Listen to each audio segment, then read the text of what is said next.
All right, so today we're gonna do the BookTube birthday tag. When you're seeing this, this was the first day I filmed a video for this channel, which is crazy to me. I couldn't imagine if a few years ago someone told me I would be editing and filming myself, because I think, like most people, don't love the sound of my own voice. I'm pretty camera shy. So this has just been a crazy year. I loved it. I am so blessed to have so many new friends. I have so many great subscribers. I get to talk about books all the time and in very fun and meaningful ways. So I thought I would do the BookTube birthday tag. I think the original is Average Joe Reads.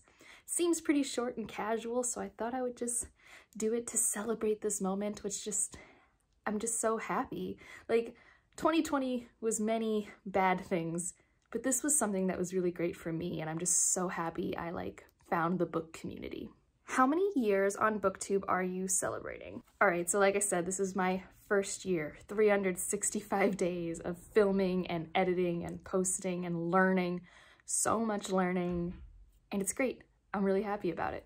What has kept you motivated to continue making videos? I think a lot of it is, for my mental health, I like accomplishing small tasks.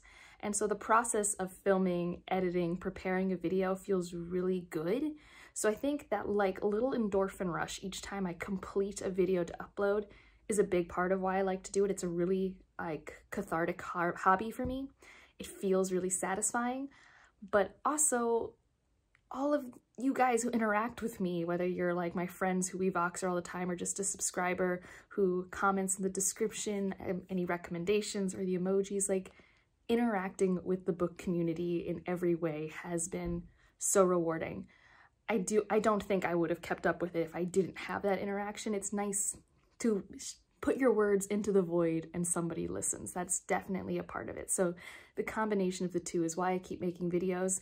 And I think I'm okay at it. I mean, I'm definitely still learning, but it's been fun to gain this confidence and this skill set. What are 3 of your favorite videos you've made in the past year and why? This is hard. I'm going to basically say my Science Behind the Magic videos for sure. There's a playlist for that. I don't know if I could pick just one. I mean, I don't know, that's hard for me. I do like my Jurassic Park video in that one, but I'm also really sentimentally close to my first one. There's a lot in there that I really like, and if you're new here, my Science Behind the Magic videos are where I talk about things in sci-fi and fantasy, and I kind of dissect the actual real science behind it. So the Jurassic Park video, I talk about, could we make dinosaurs based off what DNA manipulation techniques we have today? In other ones, I talk about, if electrical magic powers existed, how could that manifest, and kind of talk about it through the lens of electric eels. I talk about importance of blood type. I talk about the medical history of vampirism. These are the type of things I talk about in that series, and I'm really excited to keep doing that in this coming year. They take a lot of work, but as a scientist, it's my favorite thing to try and spark imagination and curiosity in people and show that science is accessible. I don't think a lot of people are good at communicating their science, so practicing that has been a big thing for me. And so for all those reasons, I'm really proud of that series. I really like my Rhythm of War reaction vlogs. I did 3 spoiler video vlogs for parts 1 and 2, part 3, and parts 4 and 5 of that book. The Stormlight Archives is my favorite ongoing series of all time. So to get to just spoiler gush about it, I loved making those videos for myself. I think people have enjoyed them, but for me to have this time capsule of my first time reading this awesome book is just really exciting to me. And then if I had to pick a third, I'm gonna say all the videos I do with Ryan. Those are really fun. Ryan's my boyfriend. We have an ongoing playlist. I call it Featuring the Boyfriend. And we've done a lot of fun games, Q&As, reactions, book reviews, and getting to interact with him in my hobby this way has always been fun. We're always laughing, having a great time. I really love, again, that these are things that I have captured for myself for the future. I think the first one we did was a guess a book synopsis based off the cover, and I still die when I watch that video. We still talk about it. I'll be like, hey, you remember this book? And be like, oh, the one where I talked about it as blah, blah, blah. Just so many great memories from making those videos. So it kind of cheated. I talked about 3 playlists, but it's really hard to pick just 3. What have you struggled with on BookTube in the past year, and how did you overcome that struggle? I think for me, finding a way to make the content quality I wanted in the easiest way possible. I've played around with a lot of cameras. This is my third camera type. I've done my webcam. I did a DSLR camera that my sibling let me borrow, and this is my new iPhone. I got the iPhone 12, and one of the reasons I bought the iPhone 12, it was supposed to have a high-end, easy-to-use camera. I think that's been the hardest part in getting the lighting right and getting the microphone audio where I want it. It doesn't have to be super high quality, but I wanted a certain level of quality for certain ease. And there was a lot of learning to get there, and obviously a lot of learning with editing. But I do think being able to find a system, which I have right now, where it's just like, oh, I want to film right now, and I can just easily go do that, has been kind of tricky to get to. It's taken me about like 10 months to get to the point where my setup is pretty easy to set up and tear down, and I feel comfortable with the quality of footage I'm getting. So that's been something for me, just because I like a certain level of quality that, and also like I live in apartments in Boston, like you can't really control the external sound. I try, most of the time it's pretty good, but like it's windy in my alley, people ride motorcycles all the time, my neighbor's always playing his bass guitar, like these are all things out of my control. So finding what I could control and being happy with the product has been a big thing for me. Choose one moment from the past year on BookTube that you would love to relive. Love to relive.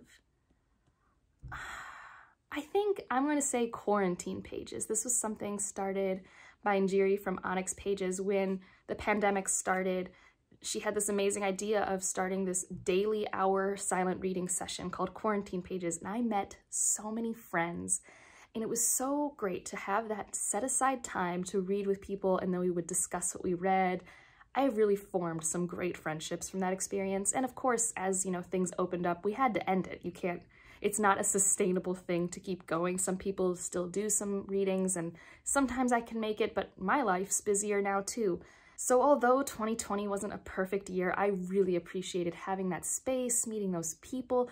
I got so many amazing book recommendations from that group. I met so many great booktubers, but a lot of the people were just readers. And yeah, I wish I could be able to go back to that space again, but you know, work, life, things get in the way. Shout out a huge supporter of your channel. Oh, there's so many. There are so many. That's so hard. I guess from a pure, like, my subscriber count going up, I'll have to thank Jessie May, Rachel from The Shades of Orne, Brittany from Books with Brittany. All three of them, whenever they have decided to shout me out on their channels, I've gotten a huge bump. I'm sure a lot of you are potentially here from their channels, but just from like a community standpoint, well, all three of them are great in the community. But like Leslie from The Nerdy Narrative, Michael Nipk, Crypto and Una from the Codex Cantina, like so many people are just so supportive in the community and always watch my videos and take time to comment. And we're all really busy. We all follow hundreds of people. And I don't know, these were also some of the first people that I met on BookTube and we're still friends. Oh, Ramsey from Rajathon. Like so many people are so supportive. And so that's difficult. There's been this BookTube gratitude tag going around. I think I'm gonna have to put that together so I can really shout out all these lovely, lovely humans. But yeah, I don't know, the community, when you find like the part of it that fits with your personality and with what you want, it's really just great. Like anything on the internet, there are toxic corners, but I'm happy with the corner I have found. What's the best book you've read in the past year? Well, I have a whole end of the year book series where I have like 4 or 5 top 10 lists for different categories, because it's hard to compare like my sci-fi reads to my fantasy and to like the young adult. Oh, that's hard. My friends asked me this last night too. I think I'm trying to pick between the top one in my sci-fi list and the top one in my fantasy list, and it's really hard. I think I'm going to have to go with Exhalation by Ted Chiang. That's my best read of the year. I do have a review for it. I also have a review for my top fantasy, which was The Sword of Kaigen. This was really hard. They're not comparable at all. One's a short story collection for sci-fi that's more like philosophical thinking, and one's like an action-packed war story in a fantastical world. Like, I don't know how to compare those two. But I think rereadability, Sword of Kaigen, doesn't quite meet the same level as Exhalation. I could be wrong. Both of them are amazing. Yeah, that's a hard question. That's really hard. That's why I haven't done like a top 5 or top 10 of the year, and I did like for all the genres, because it's hard for me to compare across genres. It's just, I get different feelings, I get different things. I don't know. That was hard. Where do you see your channel in a year's time, and what do you hope to have achieved? I think I envision it to be very similar to what it is now. I want to keep the quality the same. I want to keep having reviews and Science Behind the Magic and the typical booktube content. I would like to keep doing 3 uploads a week, like I said in my goals video. And I mean, I hope that the channel grows. I do have some plans to try and do like some readathons or read-alongs, book clubs. So all those things are new. Now, those are things I haven't explored yet, because the first year I was just like, figure out how you can make content happily and sustainably. So these are the things I'm maybe diving into. I don't expect it to change much. I like my setup, I like my bookshelves, so yeah. Tag someone whose anniversary is coming up. I don't know many people's anniversaries, but I do know Angie from The Science Mama started the same month as I did. So I'll tag her, because she does a lot of homeschooling videos and reads a lot of non-SFF. So I would check her out for historical fiction, mystery, and like she has a whole bunch of homeschooling videos, which I think is really useful in the current times we're in. She's always been homeschooling her kids, and she's just great. She's also a scientist. So that's who I'll tag for this. And obviously anyone else whose BookTube birthday is coming out. I feel like a lot of the other people I met have different BookTube birthdays, so.